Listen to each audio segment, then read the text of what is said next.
ways to increase your revenue without increasing operational costs, and how to start business officially or to really help grow your business. Number one is, I say, take ordinary products, add more value or benefit, and sell it at old price.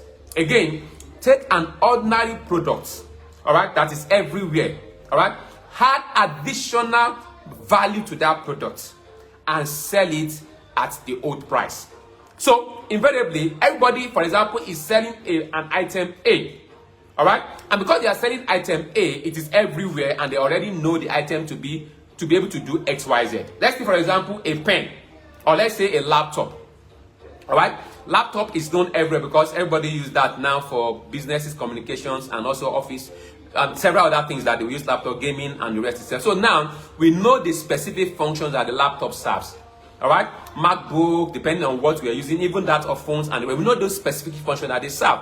Now, what you can now do, because of the fact that everybody knows that laptop serves S amount of functions, and of course there is already a competitive market everywhere. All right, now what we can do to really get extra from the business is, you can take the laptop functionality and see how you can add additional benefits or value to that laptop, such that it's not available in every other laptops, and still sell it at the normal price.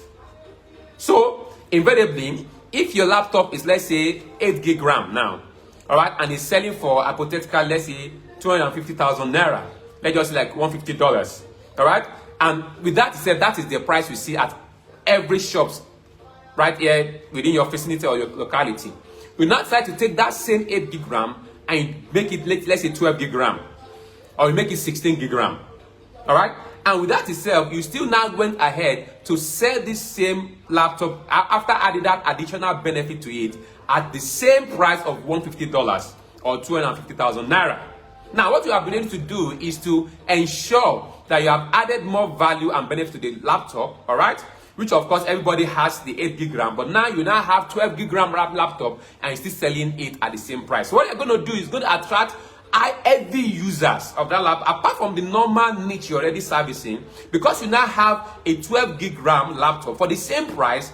More people want to go and buy that of 12 gig RAM because it services more, it provides more speed and more capacity alongside too, and of course you can even get to attract heavy users, which of course will eventually opt for that 12 gig RAM as against 8 gig RAM. All right, and what some of you ask me is that, but I've added additional benefits to this, is I'm supposed to increase the price. But let me tell you, sometimes we need to do this for the volume part itself, so that if you're able to get the volume in, you add up the lean profit that you now have into volumes. What happens? You are servicing more, you are getting more buyers itself, and with that said, you're getting more recommendation, because more people will get to hear and know about it, and of course they recommend it as well too. So invariably, instead of you earning let's say $5 profit itself from the natural sales at 8 gig, you can now let your profit be, let's say, 2 naira or $2. With that extra $2 you earn, which may be lesser than that save, however, you can get into more niche, more individuals that will be heavy users of laptop, and over a period of time, you'll be able to achieve more volumes that gives you ultimately greater volumes or greater bottom lines in the long run.